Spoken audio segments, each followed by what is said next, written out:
Eagles may have been quiet during free agency because of the cap, but during the draft, they got 11 picks. They're going to be running circles around teams.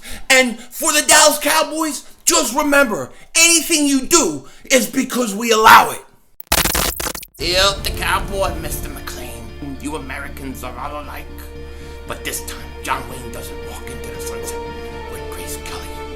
Scary Cooper, asshole.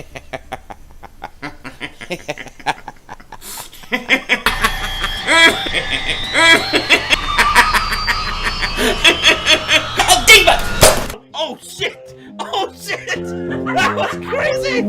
Happy trails, Hans.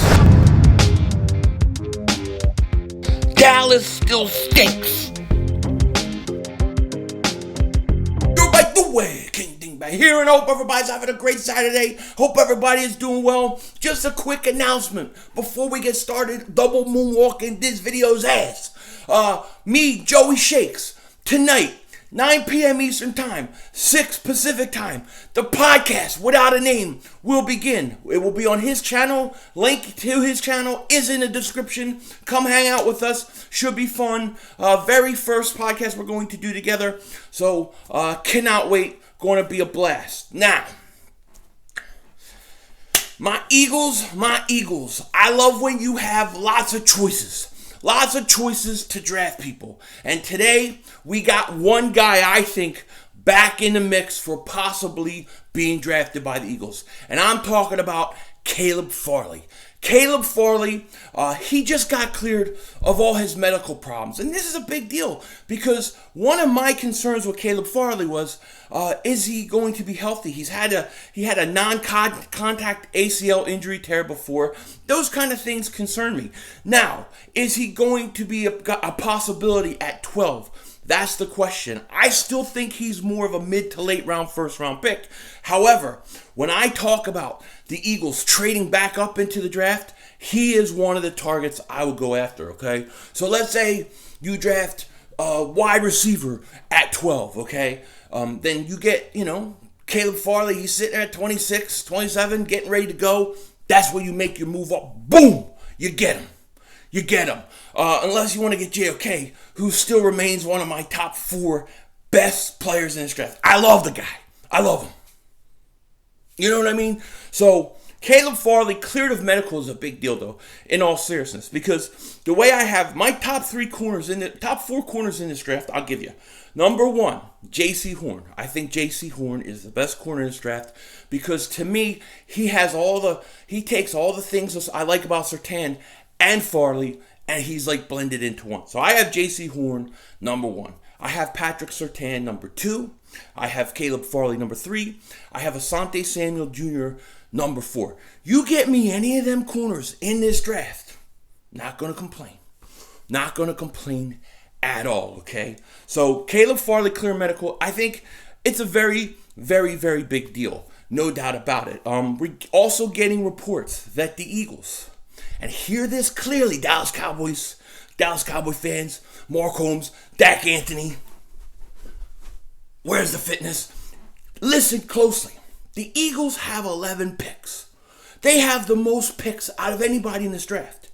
If the Eagles sitting at 12 decide, hey, Kyle Pitts is at 7, Kyle Pitts is at 8, Dallas wants him. Jerry Jones is drooling all over himself, in Dallas. All the Eagles have to do is pull the trigger, and you're done. You're done. Make no mistake about it, Cowboy fans. We allow you to do whatever it is you're going to do. It's because we allowed it. We run you. We're gonna beat the crap out of Cowboys this year. I can't wait. Can't wait. Because that defense stinks. They're going to allow like 45 points a game. Cannot wait. And the Eagles, they have 11 picks. They have to be aggressive. They will be aggressive, okay? I like I said, my prediction in this draft is that the Eagles will trade back up into the first round. I still think it's going to happen. I can't wait. And of course, I'll be here. I'll be streaming it live the whole draft. So come hang out with me. Should be a lot of fun. But here's the thing. Here's the thing. The Eagles, the way I see it, right, is we know they have the firepower. We know they have the ammunition.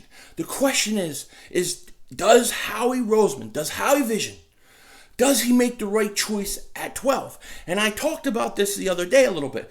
I think Howie Roseman has no choice but to go out and pick the best available player. Instead of trying to be cute or trying to be too smart or trying to look like he found some guy, he's going to have to go out and he's going to have to actually, I don't know, that hurt. But actually, he's going to have to go out and get the right guy, pick the right guy, because if he has a bad draft, there ain't no way the Eagles are letting him pick next year with all the picks they have. They just can't afford it, okay?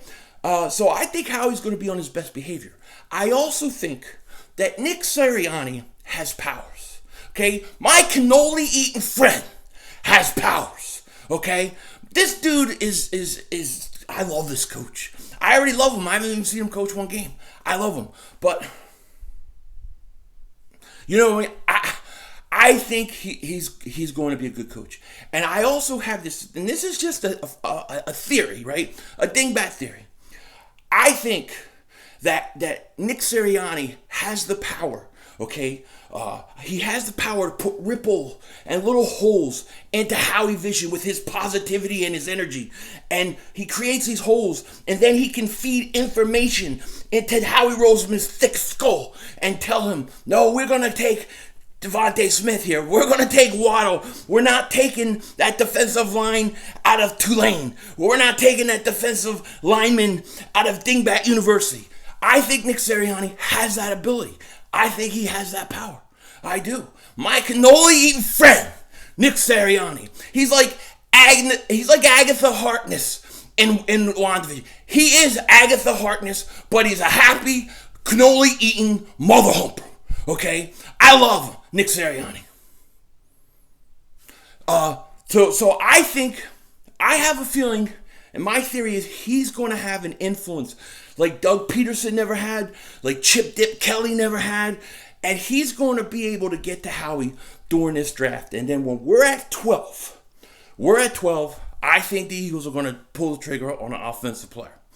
I think it's going to be Devontae Smith, or it's going to be Jaylen Waddle, okay? And we'll know. We'll know if it's Howie Vision or if Sirianni got to him. Because if we go by what Howie's done in the past, he's going defensive line. He's going defensive line. If he goes anything other than that, in my opinion, it's most likely because somebody influenced him away from it. And you say, well, how is he going defensive line? Just think Fletcher Cox, Brandon Graham, Derek Barnett. They're all in that same area of 12 to 15. That's where he likes to go defensive line. But I think the Eagles aren't going to do it. I think the Eagles at 12 are going to do, I think they're going to draft two guys. I think it's going to be either Devontae Smith or Jaylen Waddle. That's what I think. The money they did have, the little bit of money they did have, they really put towards defense. I think you're going to see a push towards offense early in this draft and then shift over to defense in the mid-rounds. That's my theory, right? Best case scenario for me, in my opinion, let's say you can't get up and get Pitts or Chase, which is my dream. My second thing would be take Devontae Smith at 12. And then come back and get JOK. If they can find a way to come out of this draft with their 12th pick and JOK, even if you have to give up a first-round pick next year, I'm all for it, man. I'm all for it. I have no issue, no problem. I'm done. I was just reading something on ESPN, and they were saying that Jaylen Waddle, the team that he's the best fit for, is the Philadelphia Eagles. That Jaylen Waddle could come in right away and really take that T.Y. Hilton role, and the way Nick Sirianni and the Colts offense used T.Y. Hilton, they would use Waddle in that way. If the Eagles take Jaylen Waddle, I have no issues with it at all. No issues with it at all. I love Jaylen Waddle. Now, if Devontae Smith and Jaylen Waddle are on the board, I would probably go Devontae Smith. That's just a personal preference. However, if they took Jaylen Waddle instead of Smith, I'm not going to complain. I would be ecstatic with either one of those guys. Okay? I would be ecstatic, and it wouldn't be ludicrous because I'm the weight Mike Tyson. You know what I mean? But I know this is going to be a draft like no other. I know we're trading up. I know Howie Vision is being blocked by Nick Sirianni's positive energy. Because he makes me want to run through a wall. So I know he's probably messing with how he's calculating calculations and he's changing fractions and all sort of crap. And then Howie takes the guy he wants. Nick Sirianni is the key to breaking up Howie Vision, even temporarily, to draft the right guy. That's what I think. No question about it. But it's going to be an interesting day. Remember, tonight, me and Joeyshakes, first podcast without a name. Because we don't have a name yet. We're going to need you guys' help. With that said, take care. Talk to you later. And don't be a dingbat.